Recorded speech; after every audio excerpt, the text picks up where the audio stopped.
Welcome to the Upland Nation podcast. I'm Scott Linden, your host. Thanks for joining me. Hope you're having a good summer. Yeah, I think it's even officially summer for what it's worth. Hot here. We'll talk about that, among other things, but got a great show in store for you. Our guest today, Tom Dokken. If you don't know Tom, you know his products at Dokken Dead Fowl Trainer and some other dog training equipment. Tom is also a well-known public speaker. He writes for some of the magazines, and I like to consider him a friend. We share a table at a lot of stores when we're doing public appearances together. So he'll have something to offer us, particularly in the way of using your Labradors, your retrieving breeds for upland birds. So stick around. That's going to be very educational and helpful to a lot of us. I'll also ask you all what's in your hunting vest that we may not have thought of, and that's because we are just about ready to start, acquiring stuff for the upcoming season, and now is when you can plan ahead, make those orders, and cross your fingers, hope they arrive in time. And we'll also take a road trip, sort of. I'm going to talk to you about some of the experiences I've had recently that just kind of reinforce some of the cardinal rules that I follow that may be of use to you. So stick around for the road trip as well. It's all made possible by Sage and Breaker, Pointer Shotguns, Mid-Valley Clays and Shooting School, TrulockChokes, MidwayUSA.com, Joy Dog Food, and of course my website, findbirdhuntingspots.com.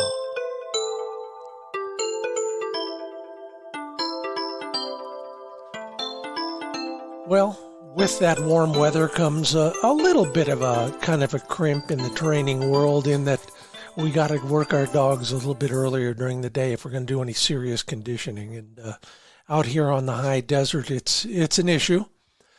Yeah, the crack of dawn is not my favorite time of day, but I'm working at it. I gulp down 1 cup of coffee before I take Flick out, and that kind of gets me through at least the physical part of the workout. You too? Yeah, maybe so. Or if you're lucky enough and you got the right setup, you can work in the evening as well. I don't like to run Flick with a full belly after dinner, so we're doing it first thing in the morning. We're also still working on that whoa command in the field at a distance. One more insurance policy for us should anything untoward take place, whether it's a cliff, a speeding truck, or a very attractive mule deer. I asked the question, and boy, am I glad I did. I'm going to add a few more things to my vest as a result. Yeah, why not? It's already 20 pounds, but that ain't the record. In fact, I'll talk to you about that in just a moment. So I said, I carry, and thank you, Terry Wilson at Ugly Dog Hunting Company. He said, nope, side cutters, wire cutters, if you will. They're not going to do it. If you want to get your dog out of a snare trap, buy the real deal cable cutters, aircraft cable cutters. So I went and invested in those, and why not? I mean, he's your hunting companion. Think how crappy your day or your year or your life would be without him. Get some cable cutters. But among other things, Kyle Broadfoot says a GPS. He went with one called Zoleo. I've never heard of that one, Kyle, but I'm glad you did. You don't have to admit it, but you are no spring chicken anymore, and having the ability to call for help is reassuring, absolutely. I joke about it this way. I got enough stuff in my vest to last me a couple days as long as I'm not unconscious. And by then, I can summon the helicopter if I need to. Well, Greg Shea, thanks for the reminder. I have some. I just stocked up on those little restaurant honey packets. Great for a dog or a human that has low blood sugar, and it happens. Yeah, not as often as we think. It's usually something else, but low blood sugar could be a real kibosh to the day. Let's see. Oh, Greg Shea also, boy, that's a Boy Scout trick. Dryer lint and Vaseline in a baggie.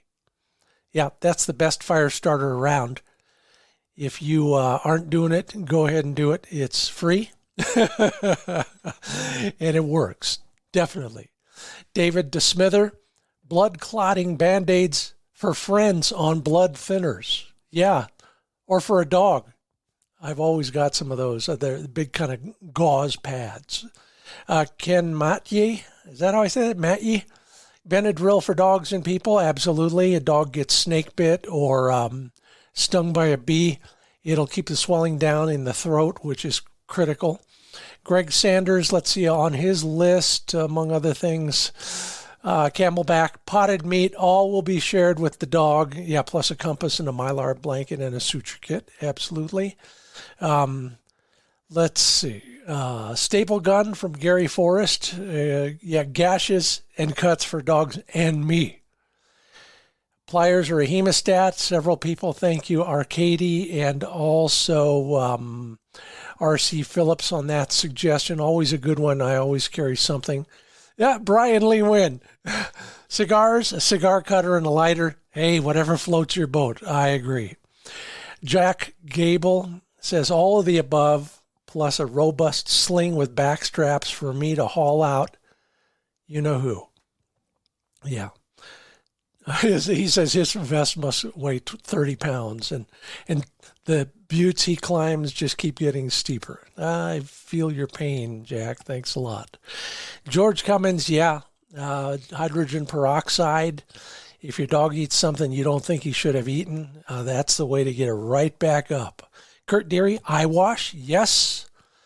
And Peter Wax says, not glasses that block my peripheral vision. Hey, if I don't have those, then I've run out of shooting excuses. But hey, if it works for you, good job. Thank you all. Great suggestions. It's all on the Facebook pages. So go to Wing Shooting USA or to Upland Nation on Facebook and get even more details about some of the things you ought to add to that big pile that you're at least mentally compiling right now. Yeah, we're brought to you in part by PointerShotguns.com. Yeah, great new website. All the shotguns there have a 7-year warranty, including the new side-by-sides, the case coloring, the nickel and the bluing and the Cerakote colors, all 7-year warranties. Shop around, whether it's a side-by-side, an over and under, or even a semi-automatic in PointerShotguns.com. Find a nearby retailer. Pick the model you like, and while you're there, watch a couple of my videos. It's all at PointerShotguns.com. Enjoy Dog Food.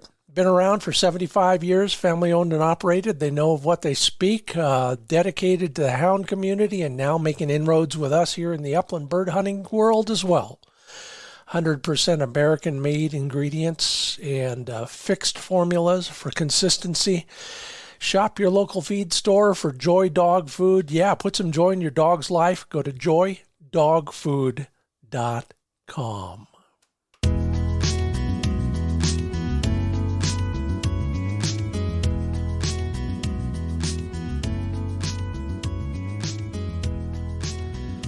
Well, it's been a long while. Like ships in the night, we pass at Pheasant Fest and at the SHOT Show and things, but here's our chance to get caught up again. Tom Dokken, welcome back to the Upland Nation podcast. Hey, Scott. Good to be back again, and always fun chatting. It is. I sure appreciate your taking the time to talk with us. As I mentioned you earlier in the podcast, if you don't know Tom, you know his products. So let's start with that. Give me a little backstory on what you're doing these days and how you arrived at such a clever retrieving bumper, among other things.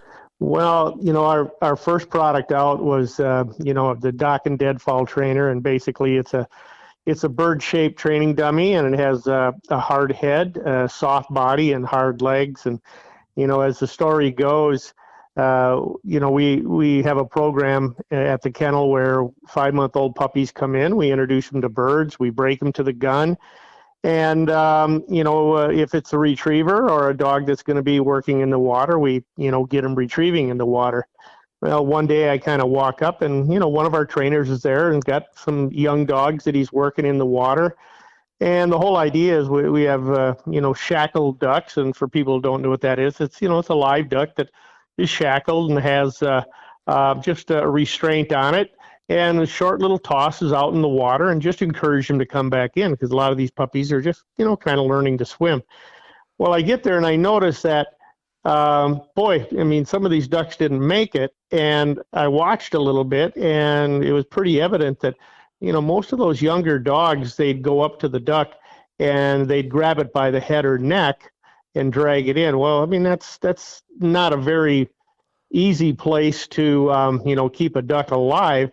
And it was like, well, you don't want to discipline a puppy, for bringing a bird back. So it was like, well, how can we get them to pick something up in the middle, instead of grabbing it by the head? So I knew back then, this is quite a while ago, 20 plus years ago, that if you had a bunch of rubber dummies, there were probably about 3 or 4 companies out that made rubber dummies. One of the brands was really, really hard. And if you had a stack of them out there and you were sending a dog to go pick them up, it was always the last one that they'd get. Oh, I'll be darned. Yeah, and it became obvious that, pretty obvious that they wanted something soft in their mouth, not hard. So I fashioned a foam body, and actually it started off with a wooden head because it was hard, and I took some lawn edging and made some legs, and started throwing it to see if the concept would work. And dog after dog after dog after dog would kind of go to the head and go, that doesn't feel good. Maybe go back by the legs. That doesn't feel right, and grab it by the body. And so it was just more of something that we wanted an object that where we could have the dog teach itself, where to pick something up. And then we made the head loose. So if the dog came out of the water and gave it a shake, which they will, or if they were going to get rough on it and would shake something, and everybody's seen maybe a dog pick something up and give it a shake, but that head would come over the top and give them a slap on the snout. And so the dog learned, pick it up in the center, and you have to carry it properly and not mouth it. So that's how that product came about. And then all the other products we've come up with, consequently from there on out has always been, what do we use in training, whether it's leashes, check cords, any of the other peripheral equipment. It's stuff that we use and developed, because, if you're using it on a daily basis, you're always trying to tweak it and get it to work a little bit better. So that's kind of the short version or the long version. Yeah, and if you want more details on that, Tom, you actually do have a separate website just for that stuff, right? Yeah, that'd be Dokken Dog Supply, and that's a whole separate company, and the dummies go anywhere from small puppy dummies. We introduced a puppy dummy that for puppies anywhere from 7 weeks up to about 12 weeks, small, same concept, all the way up to Canadian geese, and then all the different species too. So we pretty much have something for anybody in whatever breed. Well, there you go, and I'm just impressed, and like I said, there's always something innovative going on. I remember it's been a couple of years ago, and on your website, I did see there's still a page for the drone. Yep. Talk to me. Well, I'd fought with that problem forever. As a duck dog, you want those dogs, and you see it in a seasoned dog especially, that you'll be sitting in the blind and they're scanning the sky. They're actually looking up. They're not looking straight out in front of them low. They're looking, and they're going to get a good mark on what's coming in. And it was just something we could not replicate in training. You could have somebody across the pond, throw for you, or you could use a dummy launcher gun, which is a good tool, but you could never get them tracking something in the sky. Yeah. And ideally for a young dog, their first duck hunt would be, a bird that comes in, hovers just right in front of you, and just gives up and it makes a nice retrieve. But that's not always how it happens. So we were doing a video series with Gun Dog Magazine down in Iowa, and it had a lot of different breeds, pointing breeds, spaniels, and I had a retriever with me. That was my part. And they were using a drone for some of the footage. And the dog that I had with me, he could not take his eyes off that drone. And that's where the light bulb came on. I go, all right, let's see here. How do we incorporate this? And so a good friend of mine, Lee Chose, he had a drone at the time. And if anybody's done pointing dog work or, any kind of dog work for, upland work, the bird releasers have electronics on them that, you press a button on the transmitter and it activates the releaser.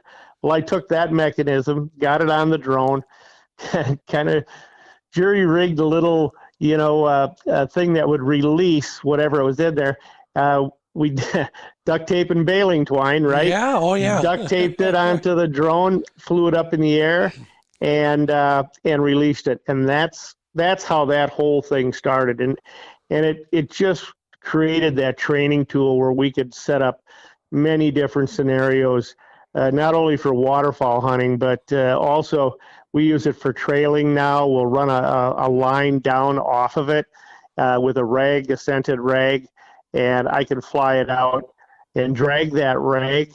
And then when it gets to the end of where I want the retrieve to be, I just drop the dummy there and then fly the drone back up. And then you don't have your own footprints and everything on it. So everything that we do is just kind of based on, if we could just have something, that would fulfill this need, that's kind of where all of it goes. I love it. And I'll tell you, I could use a drone, and I'm going to figure out how to put one together to solve the very same problem you started with. And that is, I got a wire hair who will not pay attention to a bird that falls any farther than I can throw it from where he is. And you've been through this a million times.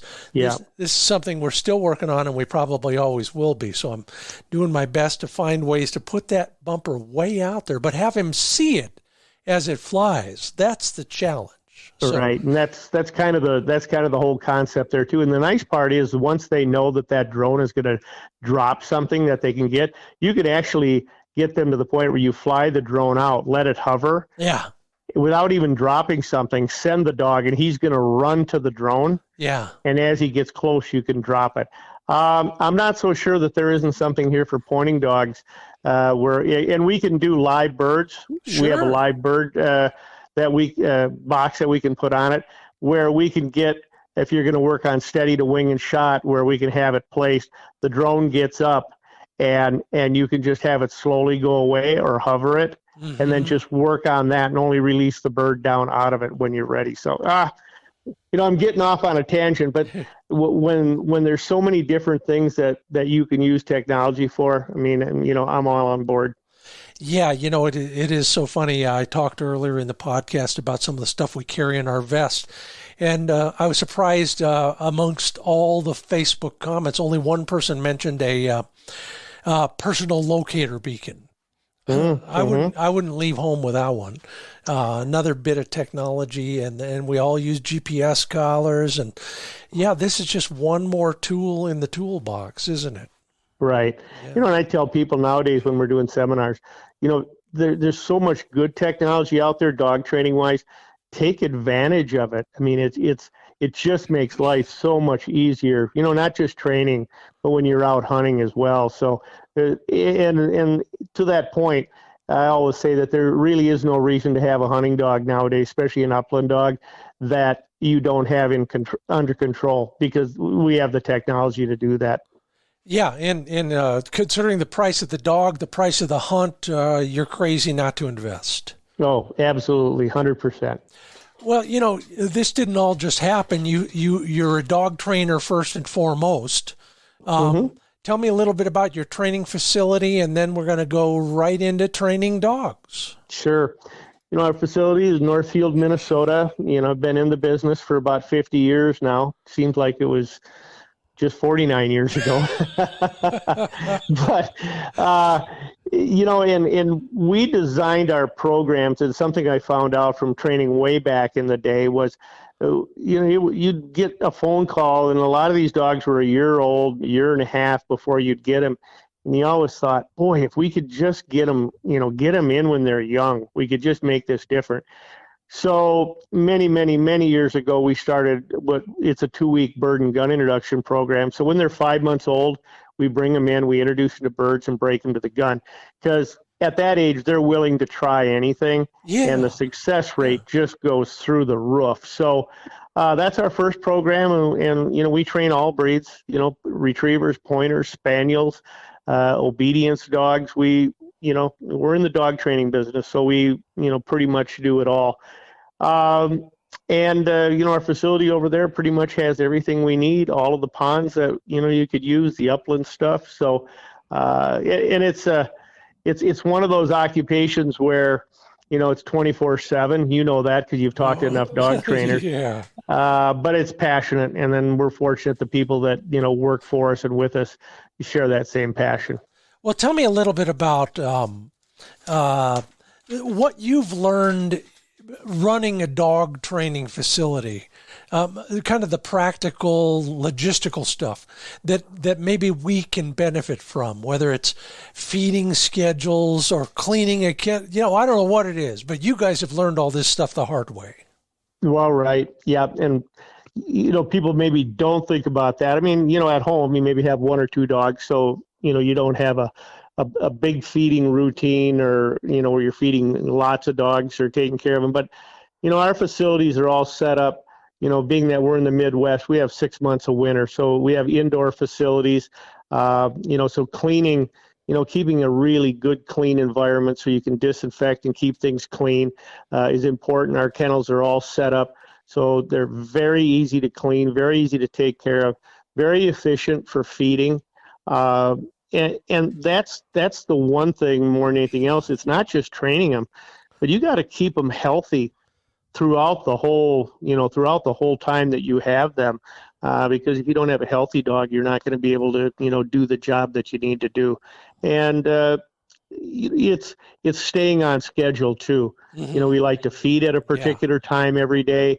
Our day starts early in the morning. The only thing that maybe changes a little bit is when we hit the hottest parts of the year. We start extremely early, nothing to be at 4 a.m. in the morning, and train till noon, especially if it's going to be on land. And then do some water work in the afternoon if we have water dogs. But you have to adapt, to those surroundings. Sure. And then, once again, it's a 24-hour day commitment. You don't shut the lights off on Friday and come back on Monday morning. Oh, yeah. And that's true whether you have 1 or 21. Mm-hmm. 21. You're listening to the Upland Nation podcast. I'm Scott Linden. That's Tom Dokken. Tom, just for the record, if somebody wants to learn more about your training operation, what's the website address? Sure. You can go to Dokken's Oak Ridge Kennels. You can pretty much find that, anywhere. Yeah. Google it. Facebook, we all have all of these different avenues nowadays to be able to be reached. But and I think the key there, anybody who's looking for information is give a call, get a conversation going. And a lot of times what we'll do is if somebody has a dog that maybe isn't just beginning, but maybe, it's a little bit older and they're wondering what they can do. And a lot of times we'll say, well, come on down, let's just take a look, sit down, have a conversation. Because yes, you're buying dog training, but you're buying that dog trainer's, expertise, and the relationship with our customers is extremely important. Not only, for them to gain trust in what we do, but also for us to be working with them when it's time for us to show them, how to control their dog as well. Well, let's jump in and start talking about that sort of thing. You talked at Pheasant Fest about basically about using retrieving breeds or flushing breeds. I'll generalize it in the uplands, and a lot of people who are listening own flushing breeds. First off, I understand the value, and I joke about it, but it's almost true. I think. If I lived in South Dakota, I would probably own nothing but Labradors. I think it's a perfect pheasant dog, but you have your own rationale, and I'd love to hear what it is. Well, right. I think it's kind of matching, your hunting conditions. Like, if you were in South Dakota, matching your hunting conditions to what breed you're going to have. Not that there's only one breed that can do this. You know that. But your flushing breeds, basically their job, we're talking labs right now, but, we're talking Springer Spaniels, Cockers, any of the flushing breeds, their job is to stay close enough to the gun. When they get sent, their job is to go in, put the bird in the air and then make the retrieve. And then also you have, the pointing labs too. That's kind of a phenomenon that's not new now, but it's been around for a while. And pointing labs, I tell people, isn't new. And even though the advent of people breeding for them, a lot of those retrievers pointed way back in the day as well. Oh yeah. More by conditioned response. And people say, well, how is that? And I say, well, if you were hunting wild birds with a young dog to begin with, and you can't shoot hens, and the dog goes in, tries to, he smells something, goes in, it's a hen. It's not shot. Goes in, it's a hen. It's a hen. It's a hen. So now they're figuring out there's no reward in the flush. So all of a sudden, the next bird they come on, it's a rooster. They don't charge in on it. They kind of hesitate because they're trying to figure out how to catch it. Bird gets up and it gets shot. Boom, light bulb comes on. That is brilliant. So it's a conditioned response. And I tell people when I'm doing seminars too that, coyotes point, fox point, all of those predators point. But what it is they locate, smell, stop, hesitate, creep, stop. And when they get to the, where they feel their best chance is for a pounce, that's what they do. And it's just a conditioned response. Would you find that there are differences between, say, training a Labrador and a Springer Spaniel? A fundamental difference there? Well, I think that the main thing there is basically developing bird drive more than anything else, and that starts at a young age on really all of them, that drive to want to get the bird, because the drive to want to possess the bird, creates the flush. And then, the finish of that is the retrieve once it's down. So I would say it's as similar as you're going to get.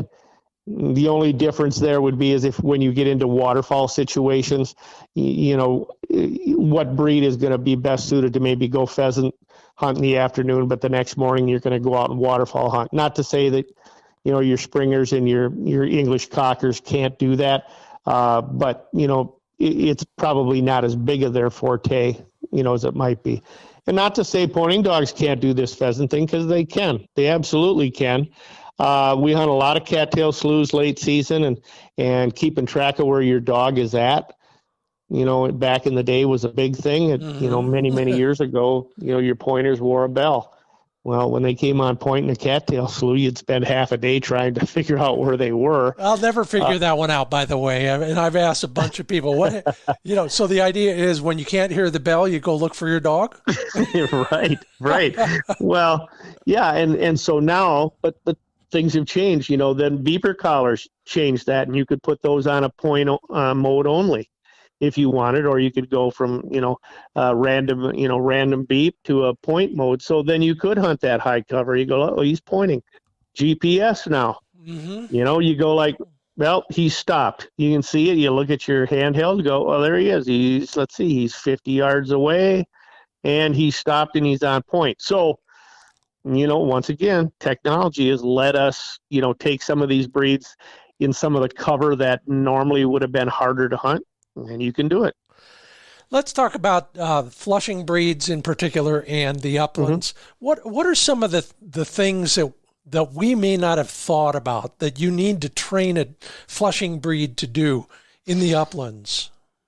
Oh, I think control is probably the biggest thing. If you have a dog that has drive desire, it's control, because here's my idea on flushing breeds as far as getting birds in the bag. If that bird gets up at 20 yards, just figure by the time it's a straightaway, and by the time you make a reaction, I'm going to say it's 10 yards, but let's say it's 15 yards. Okay. Now it's a 35-yard shot. It's out of my range. Well, yeah, it's not in the high percentage. So And that's a straightaway. Not that every bird's going to be a straightaway. So the big thing is trying to, maintain, that control at a distance where you actually are going to be able to get a shot off. And that back in the day, that was a big issue. Before remote collars came around, I always say when I'm doing a seminar, back when I started, most dog trainers weighed about 75 pounds because all you had all day long, you were chasing them, trying to catch them. Yep.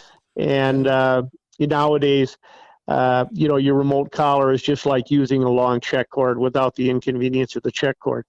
And then, I condition my dogs to, these remotes now have either vibrate or tone. Yeah. And so I use tone. You could use vibrate. So my dogs know that if I do, 2 taps on the tone, it means turn and quarter. If I just keep the tone down the whole time, it means come all the way back in. So now I can hunt quiet. So I'm not having to communicate verbally or with a whistle. And then I always say I'm going to shoot more birds than the next guy because I'm going to hunt quiet, because I'm not going to let those birds know that we are in the area, we're coming. And it's just true. The quieter you can hunt, the better. And I always say, a coyote won't go down a field barking going, here I am, I'm going to try to get you. So. I love that. You're right. I'm going to write it down. Let's talk about that control thing again, because whether it's a pointing breed, some people want their pointing breeds to work a little closer, but definitely with flushing breeds. How do you initiate that whole training scenario? What's the first thing you do to get a dog to stay closer? Well, it just really revolves around having a recall. Yeah. And then that's either going to be whatever command you're going to use, here, come, whatever that might be. So that's established early on in their basic obedience. And it's all taught with a short leash, then a check cord, then it's reinforced with the remote. And so that's the whole idea. As far as quartering is concerned, it's just a modification of, you're out a little ways, I want you to turn, and you're going to turn and come towards me, but you don't have to come all the way to me. And then just work out in front of me, turn. And so that's operated with a check cord to begin with, just going, hey, move my way. If you get over to this next side, move my way. And then we just start reinforcing those things in the yard with the remote. And it really becomes your invisible leash more than anything else when you're using the remote. And you don't have days where it's miserable because your dog won't listen. And, once in a while, a good day where they do. You don't have those big spikes of ups and downs. You can go through and you can have a hunt. At the end of the day, it's not stressful for the handler and for the dog. And more so than anything else, you've seen this enough. When you get 2 or 3 dogs in a field, you can get a little competition going. That's normally when the wheels come off. Well, there's no real reason for those wheels to come off anymore because, you have as much control at 600 yards, which we wouldn't do with a retriever, on a flushing, as you do at 6 yards. So it just makes everything much more enjoyable. Yeah. In fact, I wish it was enjoyable right about it. This is the worst time of year for me. I don't know about you because you're dealing with so many dogs anyway, but we're already counting the days to, let's see, where are we going first? Sharptails in Montana. So. Yeah. I had a conversation with somebody on the radio last week and I said, hunting season's right around the corner, which, if you've got a young dog, and you're looking how long is it going to take to get to where, we're pretty functional?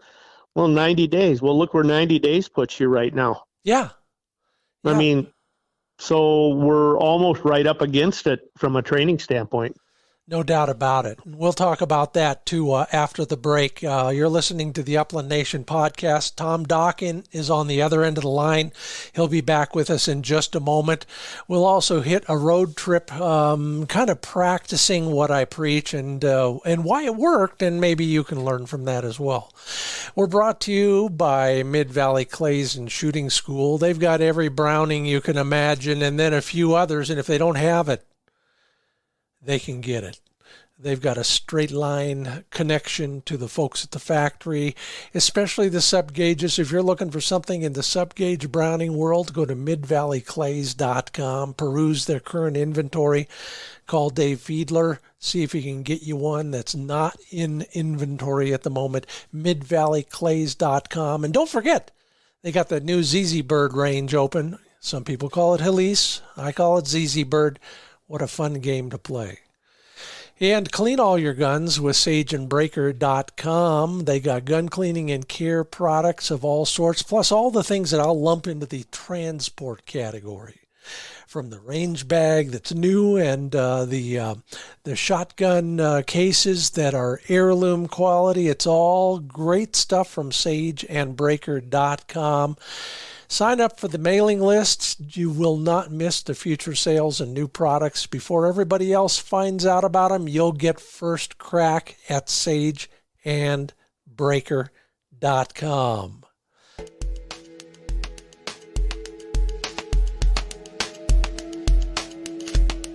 And with that, let me welcome back my friend Tom Dokken. Gosh, before Pheasant Fest, I think the last time I saw you was at a Cabela's store in Mitchell, South Dakota on an opening weekend. Remember those? Well, yeah, that was kind of our normal yearly meeting spot, and then maybe the SHOT Show. And I love Pheasant Fest, and I know you do too. And that's always, that's one of my favorite events to go to. And that's something that's actually going to be in Sioux Falls, South Dakota this year. So in the pheasant capital of the world, we'll be there, and I'm sure you'll be there too. I've already got my whole plan laid out, and I'm looking forward to it. They really treat you well in South Dakota, and Sioux Falls is really glad to have that event, and it's such a natural fit, isn't it? Well, it's people are so. The neat thing about that is when people come, they're happy. They're not just kind of walking around, just kind of filling space. They're excited because it's dogs, it's pheasants, it's guns, it's everything that we kind of live for. So it's kind of like kids in a candy store, which really makes the environment nice. Absolutely. I tell people, imagine 25,000 guys just like me. Most of them want to turn around and run the other way, but not me. I got my tickets booked already. That's great. So before we get deeper into the training thing, tell me about a great hunt you had last fall. Oh boy. Sometimes it's not as much about, about the number of birds in the bag, but it's about when you have a new young prospect that you take out, and you've done all the training during the summer, and sure, you put them through all their paces, and you've put birds out, and you've flushed and shot birds. But when you get out and you say, how about the first wild bird flush and shot and retrieve? And those are the things, I think, from a dog trainer standpoint, that you look at and you see all the work that went into it. And then now it's game day, because game day is different than training. But when those things all come together, it's still brand new. After 50 years, I get as excited about that. And those young dogs, we see them, kind of blossom. The older dogs, we see them make maybe that, 300-yard retriever, that big long trail and stuff. They all have their moments, but I think it's more about, what happens on a particular retrieve or a flush or a trail. That's highlight for me versus, numbers of birds. It's funny because I ask a lot of people, what do you enjoy most about hunting? And after you've done it for a few years, what you enjoy most is helping other people succeed at hunting. You've just described the canine version of that.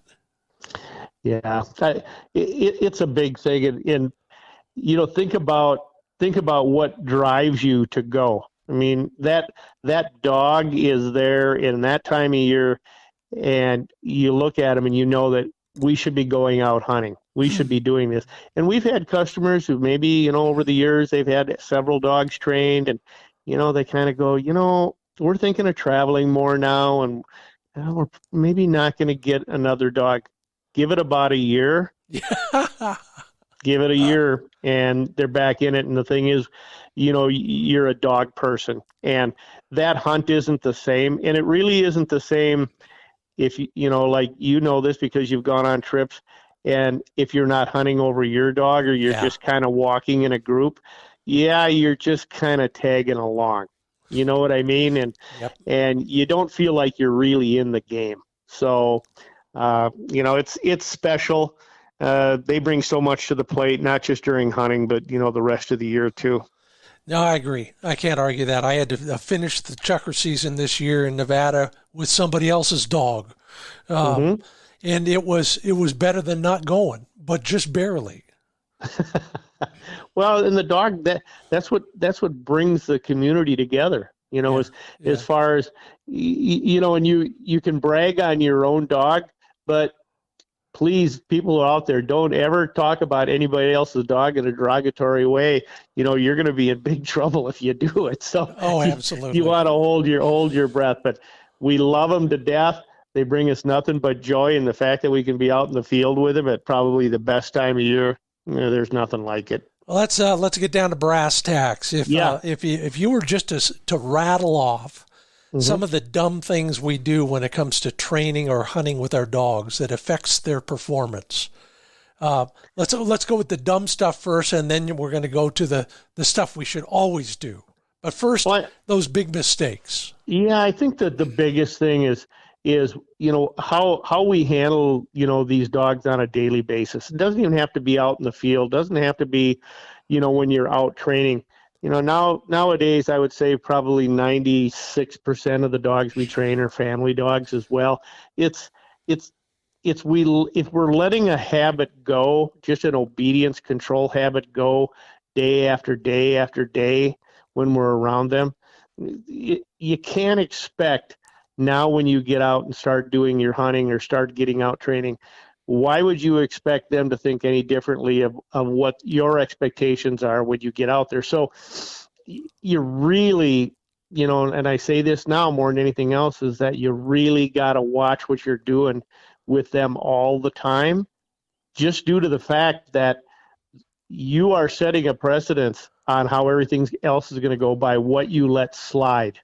And it's easy to let stuff slide, especially if they're around you 24 hours a day. So I think that that's the biggest thing not to do. And then another thing is, I would say going too fast. For somebody who's training, is going through these things too fast.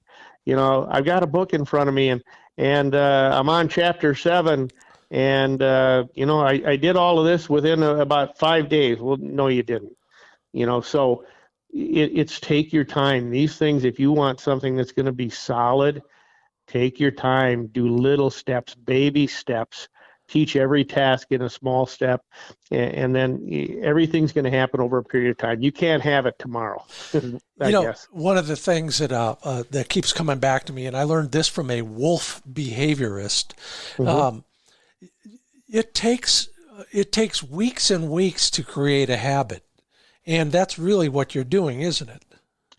100%. And they say that, about athletes or anybody else who's trying to get into a good habit or get out of a bad habit. And the whole idea there is if you have a big series of bad habits, those bad habits, I always say, they're like weeds.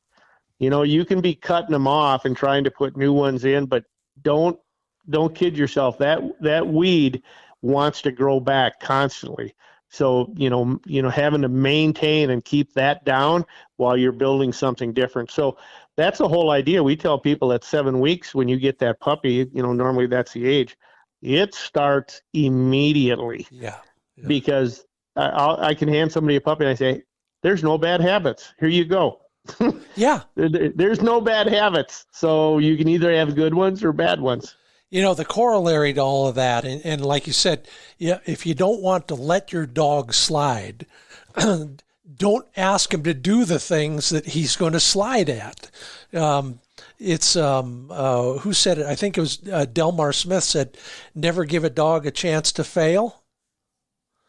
Well, they need to be successful. Yeah. I mean, they do. I mean, you wouldn't take a young kid who's just going to be in T-ball and have somebody throwing 100-mile-an-hour fastballs past him. Nope. And he strikes out every time, and you go, "How do you like baseball?"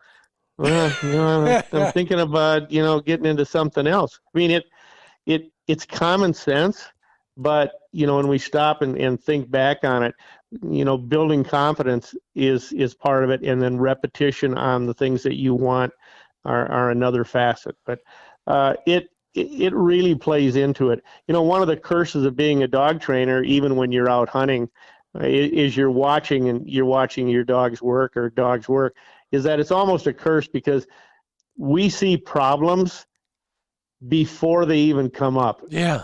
You see one little thing and go, "Oh, I know where that's going."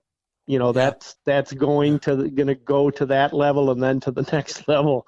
So somebody might go, "Oh, that was just awesome. I can't believe how good that was." And I go, "Yeah, but your eyes tell you're always looking for the little things that are going to lead to something you need to take care of." Well, you pros and you and the other guys I'm probably talking about, you can do that. You can just stand back and read those dogs. That's why you're doing what you're doing, and we're coming to you for help because we can't figure that stuff out. And by the way, that T-ball reference, that's getting really close to home. I'm the only guy I know who struck out looking. That's good. I'll have to use that one. Okay, there you go. So we talked about some of the things we should be careful about. What about some of the things we could do more of when we're training our dog, whether it's training while we're hunting, reinforcing, I'll call it, or in the yard or wherever else we do our training? What are some things we should work on a little bit more? I think once you hit a certain stage where you go, "You know what, we're working pretty good right now as a team," and I'm talking training, is give your dog a good variety of different areas and different scenarios that you're going to work in. Mm-hmm. So you go like, "Well, I've got a 1 acre field in the backyard." Well, that's good because we're working good there. Now you need to get moved around. You need to get to different areas and let them experience some new things, because every time you go hunting, it's going to be new. Yeah, things are the same, but the area that you're doing it, the facilities, cover, whatever it might be, other people that are involved, it's going to be new. And then if you think you're going to be training or hunting, I should say, with other people, try to get that done before the season starts too. Yeah, Hey, let's go do some training, because everything changes when the environment changes. Yeah, and the people thing is critical. When we're testing in the NAVDA system, there's 2 or 3 judges, maybe 2 gunners, and then sometimes a gallery, and they're all trailing along behind your dog. And if he's never dealt with that before, the odds are good he's going to go up and say hello to somebody in the gallery. Yeah, I mean, it happens, and the whole idea, I think, for most people is, from a professional standpoint, when we do something, we're expecting it not to happen. We might be giving a command, but we're always thinking about the dog isn't going to do it. So we're thinking, what are we going to do ahead of time? And the big thing there is not getting caught flat-footed when a problem comes up. Yeah. Here's the situation. I just asked for this. What am I going to do when it doesn't happen? What are my options that the dog actually understands, that I've actually worked on? Yeah. Can you give me an example of that? Because I'm a big believer in that. I always hope for the best and plan for the worst. Yeah. Well, it goes, let's just say, even if it's basic obedience. Let's just say you're walking your dog on a lead and I'm going down the road, I'm a heel and let's stop and sit. Well, so every one of those commands has the opportunity for the dog not to perform, whether it's sitting, heeling, dogs trying to pull, sitting and staying. The dog's not going to sit and stay. The dog's not going to come when called.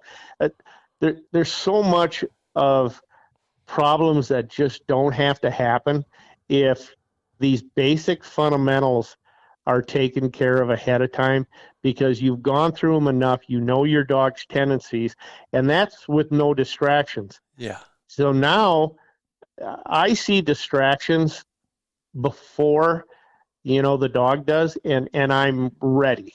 And I think as a handler gets better and better and better at things, you see situations coming up where that here are the pitfalls, here's what can happen, and you're going to be ready for them. And to be honest and fair with people, you know what? If I need my vehicle worked on, I take it to somebody who works on a vehicle. If I could lift up the hood and go, what the heck is this? So don't feel bad that you don't know everything about it. But the more you're out there with them, the more you'll know your dog. I can't agree more, and I'm just going to say it. I wish people would pay more attention to their dog, whether he's just laying around watching TV with you or out in the field hunting. You can anticipate a lot of that stuff, and like you said, prepare for it in one way or another. Even if it's just knowing it might happen, that's better than most people. Right. When people come to get their dog, if they left their dog for training with you, at some point they show up, or maybe they've showed up once or twice in between. When they show up, what are you working on with them? Right. Well, the whole idea there is that you have to work with the owners. You just do, because if somebody sends their dog off for training and they just, come and pick the dog up and take it home, and even if you say he knows these commands, that dog will figure out in 10 minutes that you don't know how to enforce anything. Yeah. And so they're at the end of day one, they're going to give you 50%. And they're looking to see right off the bat, what are your expectations of me now? I know what the expectations of my trainer is, but you had pretty low expectations of me before you sent me away. And so what we'll do is, in being that most of these dogs are family dogs, our first lesson, once we get the dog to the point where they're working well for us, is then the first lesson is going to be basic obedience, on leash basic obedience. And what's going to happen, and we tell the people ahead of time, I'm going to show you, I want you to stand off in the distance. I don't want him to greet you. I don't want him, to pet him.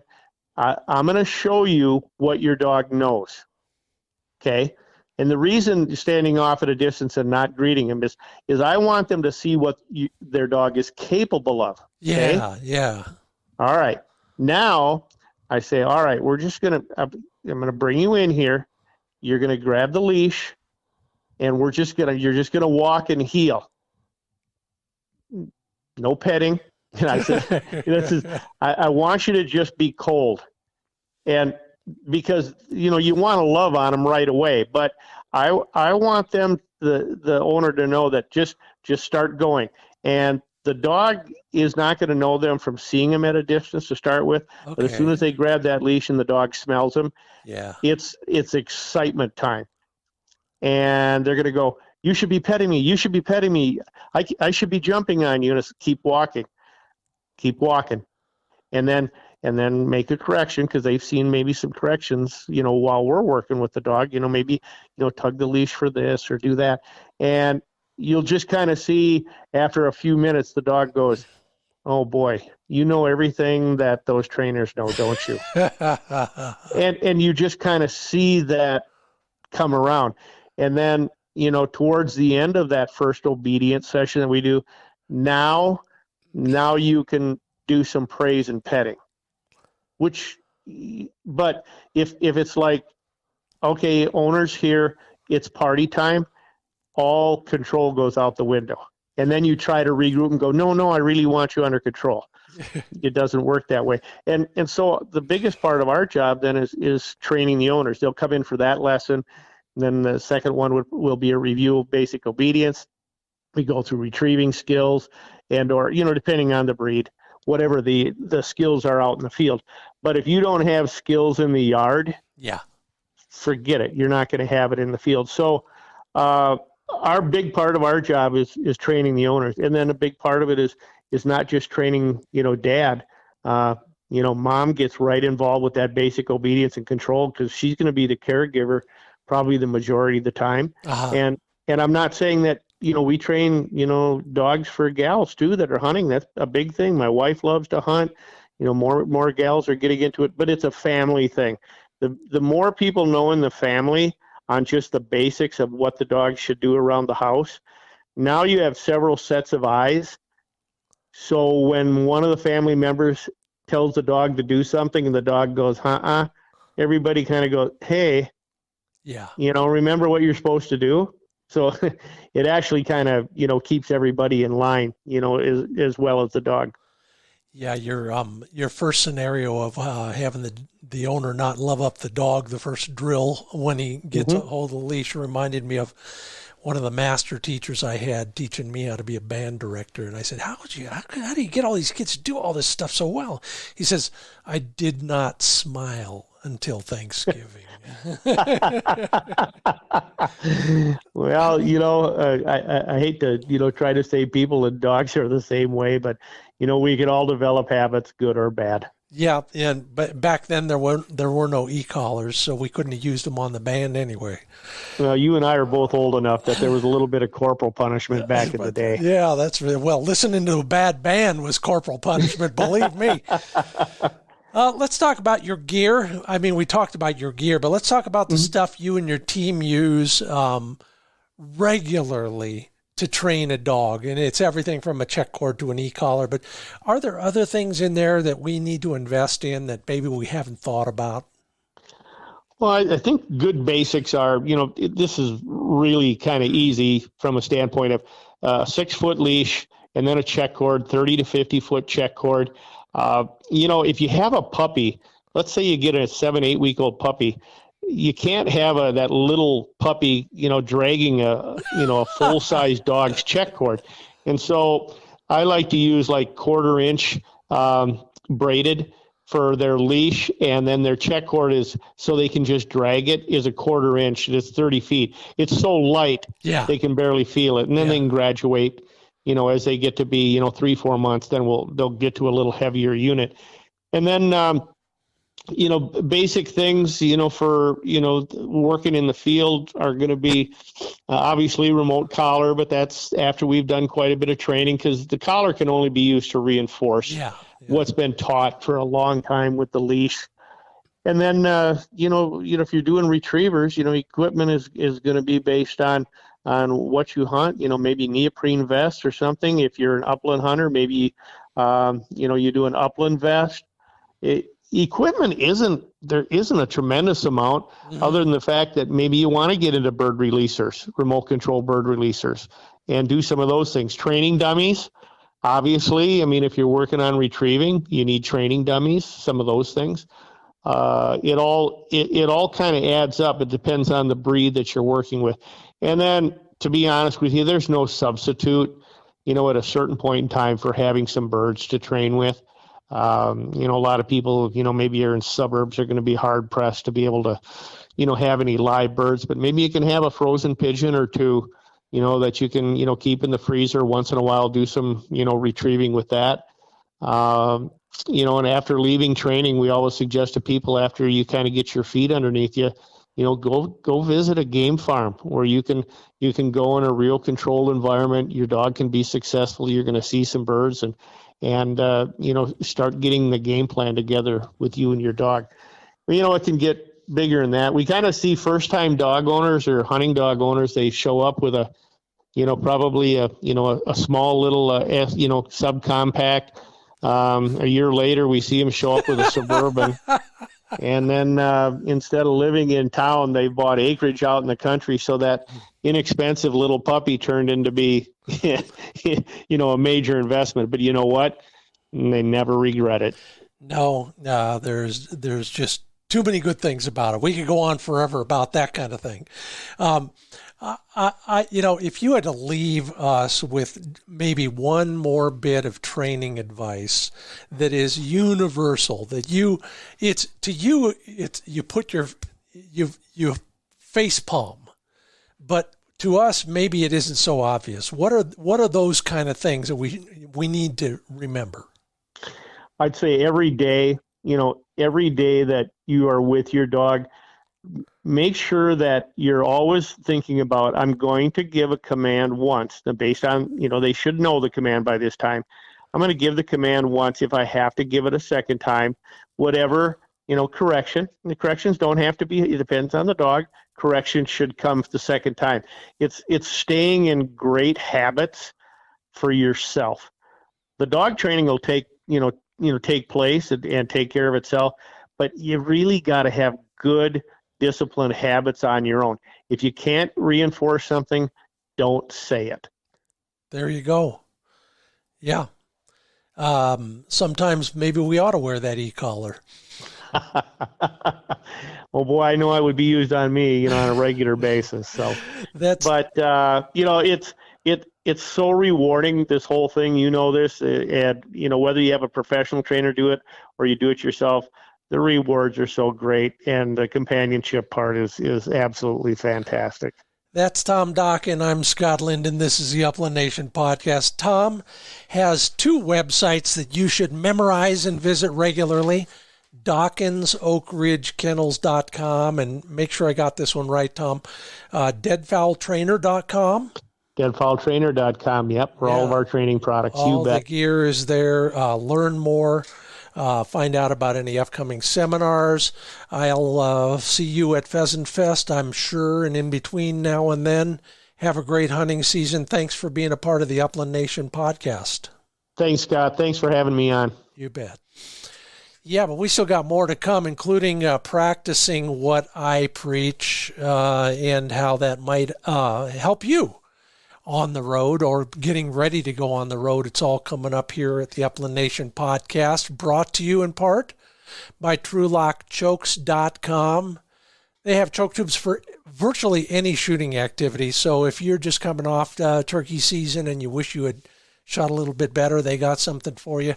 Sub gauges of all sorts. New chokes in for some CZ, some Yildiz, some Rizzini and TriStar shotguns. So take a look over there. You can look it up by your gun maker's brand.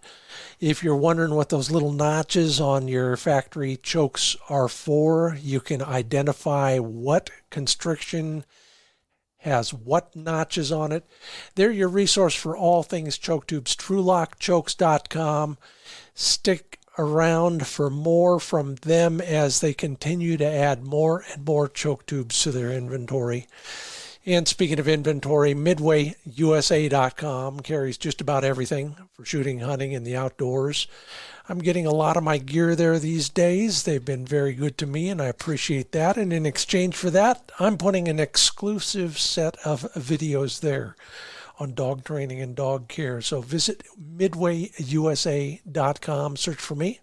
Hope you'll watch some of those. And then while you're there, shop some of their dozens of thousands of products, most ship free. I'm getting a lot of my gear there, from boots to sweatshirts to dog training equipment and ammo. You want ammo? They've got it. It's all at MidwayUSA.com.